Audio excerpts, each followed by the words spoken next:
Hey y'all, I'm Royce. I'm a little under the weather, but I'm gonna get this out.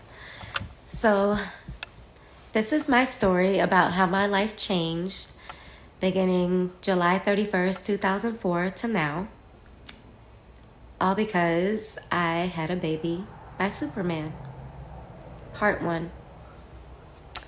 July 31st, 2004, I was at the movies at Downtown Disney with two of my friends.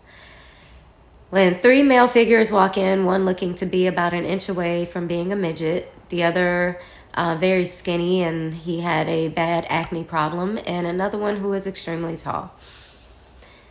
As they come over to the concession stand, we are greeted with, "Y'all in my book." Our response was, "What book?" He goes, "My yearbook." I then respond, "No, sweetie, I'm grown." He goes, "No, my magic book. Y'all used to dance with the magic." Oh, yes. He's like, "I'm the rookie." Oh, hey. That's how that went, okay?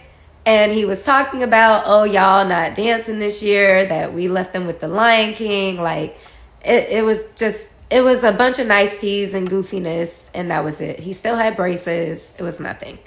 So we go to see The Notebook, and they go to see something that I used to think was Transformers, but it was something along those lines. I don't know. Maybe iRobot. I don't know. Anyway, about 10-20 minutes into our movie, I go to the bathroom because I am now in a full-blown argument with my then boyfriend, who is breaking up with me because he is swearing that I'm at the movies with a dude. Obviously, I am not. But he was very insecure, and it was just an ongoing thing with us. So we broke up that day, and I was devastated because, what? I got dumped. Anyway, walk out the bathroom, and Superman is sitting there on the bench.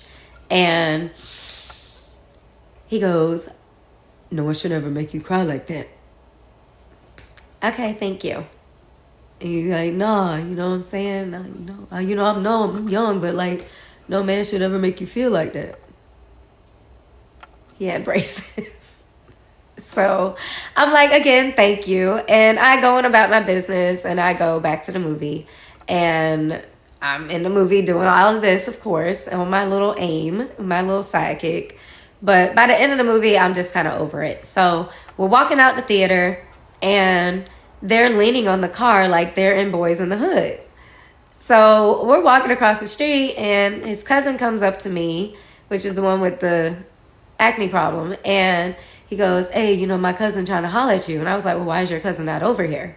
So he calls him over, and yes, we exchanged numbers. And yes, it probably was because, not even probably, it was because I was trying to make my now ex jealous. It is what it is. I was 24, whatever. So his first text to me was, "Hey, this is real name, the tall guy."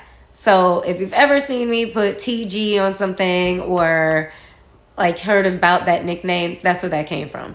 So anyway, fast forward, 2 months go by, and I have not gone out with him. I haven't really said too much to him outside of AIM and, T-mail.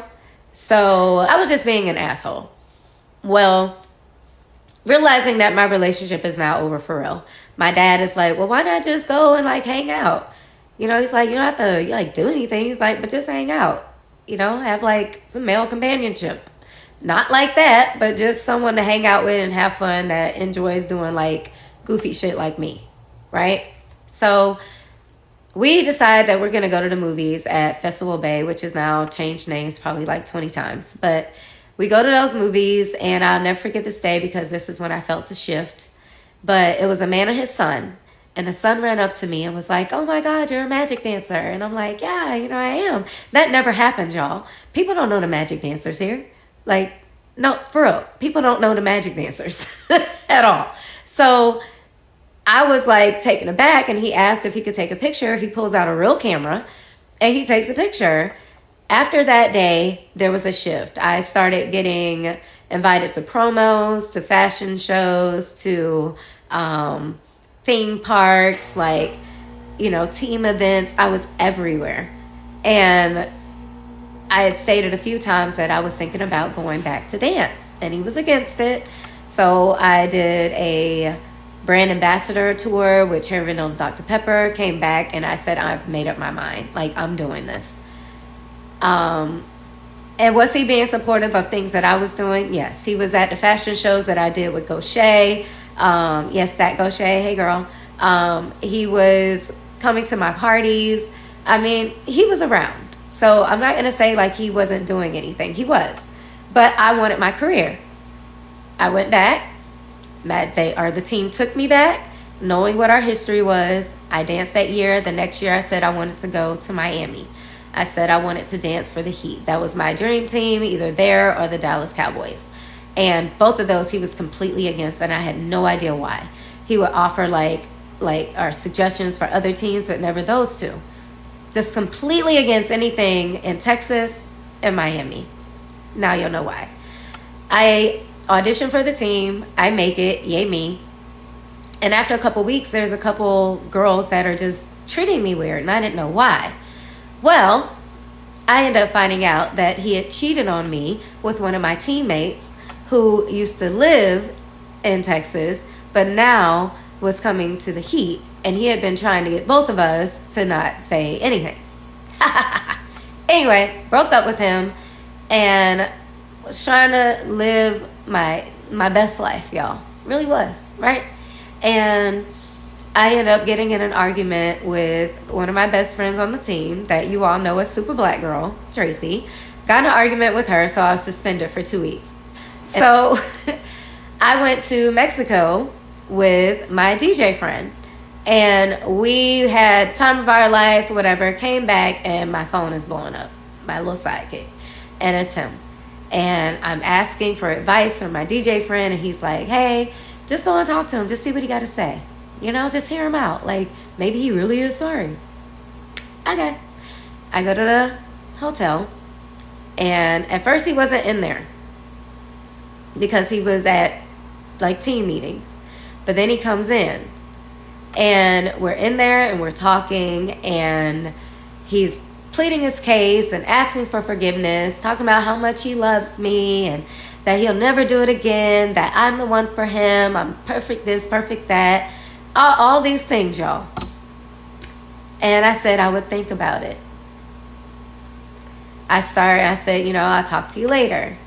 So I walked to the room, or I walked to the door, and he pulls me back with my arm, and he's like, well, can I at least have a hug? Sure. That hug turned into kissing and touching and our child being conceived.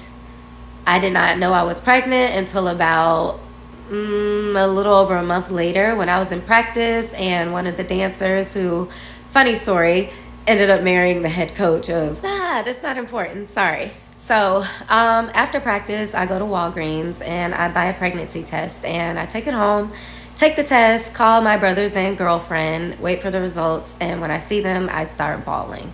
I literally lost it. I saw my entire career just disappear, and I was devastated. I called my mom in the same state of mind. She's losing it. She's freaking out until I finally tell her, like, I'm pregnant. She goes, oh, I thought you killed somebody. That's how hard I was crying. She asked me if I had told him, and I said, I've been texting him. I've been texting his cousin. I've been texting his best friend, and nobody was responding. And I said, Mom, I cannot be a mother. And I said, please help me. Like, I cannot be a mom. I'm not ready to be a mother. And she was like, well, you're going to have to tell your dad. So for 2 days, I waited for a response. And when I finally got one, the response was, I was asleep. I responded, for 2 days, you just played a game in Milwaukee last night. And then he responded, I thought you were on birth control.